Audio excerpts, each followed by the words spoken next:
మా వాళ్ళలో అంటే మా తెలుగుదేశం నాయకులు గానీ, కార్యకర్తలు గానీ, పరిటాల రవి గారి అభిమానులు. ఎంతో ఆవేదనగా కూడా ఈరోజు వాళ్ళలో కూడా కనిపించింది. మీరు కూడా ఇప్పుడు చూసింటారు. జగన్ రెడ్డి వస్తున్నారు, ఆయన హెలికాప్టర్ దిగకూడదు, మేము చుట్టుముట్టి మళ్ళీ తిరిగి ఎన్నిక పంపిస్తామని వాళ్ళ ఆవేదన కూడా ఈరోజు చెప్పింది కూడా జరిగింది. ఎందుకంటున్నారంటే ఆ రోజు పులివిందలకి పరిటాల రవి అని వెళ్ళినప్పుడు అడగడగన చెక్ చేసి ఆయనకు ప్రాణహామీ ఉండదని తెలిసినా అడగడగిన చెక్ చేసి కేవలం 3 బండ్లు మాత్రమే పంపించి అక్కడ కోర్టులో కూడా హాజరైనారనే విషయం చాలా మందిలో ఆ రోజు తిరిగి వెళ్ళిన వాళ్ళందరికీ, పరిటాల రవి గారితో ఎవరైతే వెళ్ళారో వాళ్ళందరికీ కూడా ఆవేదన, ఆ బాధ అనేది ఈరోజు కళ్ళకు కట్టినట్లు కూడా కనిపించింది. మరి ఈరోజు మన రామగిరి మండలానికి వస్తున్నారు, మన ప్రాంతానికి వస్తున్నారు, ఆయన రాకూడదు, మీరు నో అని చెప్పొద్దండి అని నన్ను గట్టిగా కూడా నిలదీస్తున్నారు. అయినా ఈరోజు మా నాయకుడు చంద్రబాబు నాయుడు గారు మాకు ఒకటే నేర్పించారు. ఆయన చావుదానికి వస్తున్న చావుదాన్నే ఒక రాజకీయంగా లింగమయ్య అనే వ్యక్తే కనీసం ప్రకాష్ రెడ్డి అనే వ్యక్తికి కూడా తెలియదు. లింగమయ్య ఫ్యామిలీ కూడా తెలుగుదేశంలోనే ఉండేవాళ్ళు. వాళ్ళ పిల్లలకు కూడా ఉద్యోగాలు కూడా ఆ రోజులు ఇప్పించింది కూడా మేమే అని కూడా మేము చెప్పుకోవచ్చు. కానీ కొన్ని సందర్భాల్లో పార్టీలు కూడా మారిన తర్వాత అనుకోకుండా మన ఉగాది రోజు సంఘటన జరగడం, ఆ సంఘటన జరిగినప్పుడు ఒకరికొకరు కొట్టుకొని ఆ రోజు చనిపోవడం కూడా చాలా బాధాకరం. ఫస్ట్ జగన్ రెడ్డికిను ప్రకాష్ రెడ్డికి కాదు బాధపడిన వ్యక్తి నేనని కూడా చెప్పుకోవచ్చు. నా ప్రాంతంలో, నా మండలంలో ఈ విధంగా జరగడం అది చాలా బాధాకరం అని కూడా మేము చేసాం. అది మామూలుగా సాధారణంగా గొడవపడి చనిపోవడం తప్ప అది ఒక ఫ్యాక్షన్ మర్డర్ అయితే కాదని ప్రత్యేకంగా నేను కూడా చెప్తున్నాను. ఒక ఫ్యాక్షన్ మర్డర్గా సృష్టించి తోపు బ్రదర్స్ వాళ్ళు ఏదో రకంగా రాజకీయంగా చేయాలండి. లాస్ట్ 5 ఏళ్ళు వాళ్ళు ప్రతిపక్షంలో ఉన్నప్పుడు కూడా కురుబస్ను ముందు పెట్టుకొని ఒక పక్క వాల్మీకి, ఒక పక్క కురుబ వాళ్ళు ముందు పెట్టుకొని కూడా రాజకీయం కూడా చేశారు. మళ్ళీ వాళ్ళు ఎమ్మెల్యే అయిన తర్వాత పాపం వాళ్ళు పట్టించుకుని పాపాన్ని కూడా పోలేదు.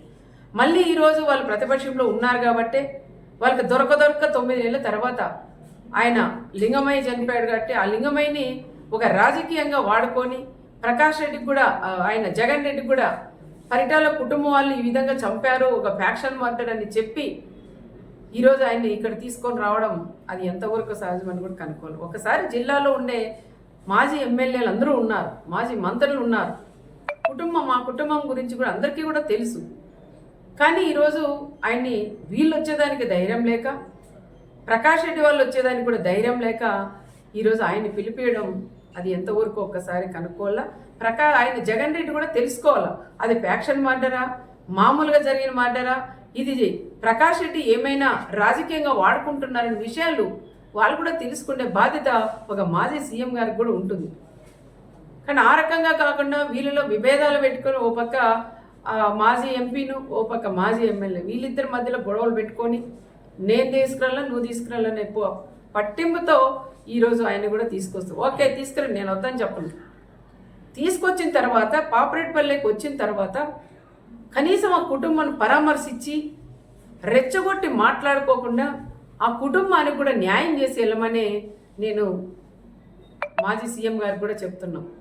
మా బీసీల నియోజకవర్గం మాది, మరి మీరు బీసీలను అడ్డం పెట్టుకుని రాజకీయం చేస్తున్నారు మీ ప్రకాష్ రెడ్డి వాళ్ళు.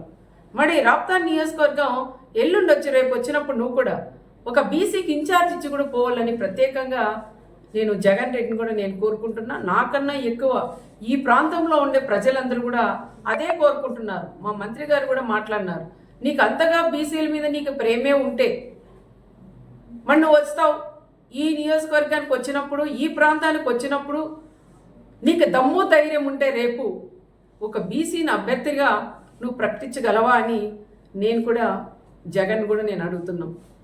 కేవలం ఇది మామూలు హత్యని ఒక ఫ్యాక్షన్ హత్యగా మీరు ఇది తీసుకురావడం అది కరెక్ట్ కాదని మరొకసారి నేను కూడా తెలియజేసుకుంటూ, ఏది ఏమైనా మా వాళ్ళందరితో కూడా ఇప్పుడు నేను మాట్లాడి నిర్ణయం తీసుకొని సమన్వయం పాటించండి.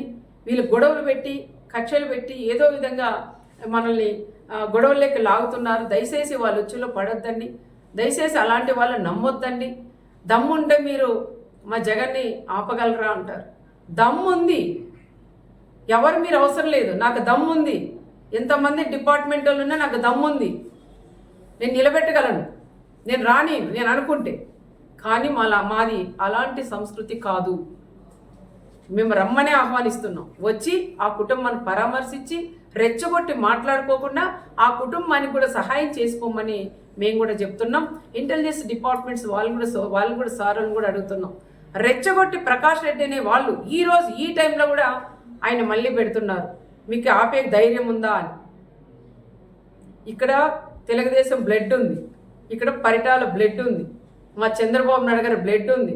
మేమెందుకు ఆపమయ్యా ఆపాలంటే? నువ్వు రెచ్చగొట్టి నువ్వు ఆపండి, ఇది మళ్ళీ రాజకీయం చేసి ఇంకా 100 రోజులు 5 ఏళ్ళు దీన్నే రాజకీయం, మా జగన్ వస్తుంటే ఆపారు అని చెప్పుకోవడం కోసమే నువ్వు రెచ్చగొడుతున్న విషయం ప్రతి ఒక్కరికి కూడా తెలుసు.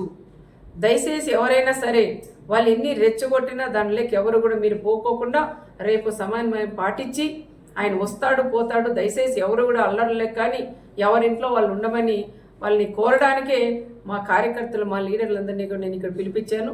వాళ్ళతో కూడా మాట్లాడి వాళ్ళకు కూడా అదే విషయం నేను చెప్పాలనే ఈరోజు నేను అందరినీ కూడా ఆహ్వానించాను. అది కూడా నేను చెప్తాను. రేపు వస్తాడు, ఆయన పోతాడు. దాని గురించి ఎవరు కూడా మాట్లాడొద్దండి. ఏ చిన్న గొడవ వద్దని చెప్తున్నాం.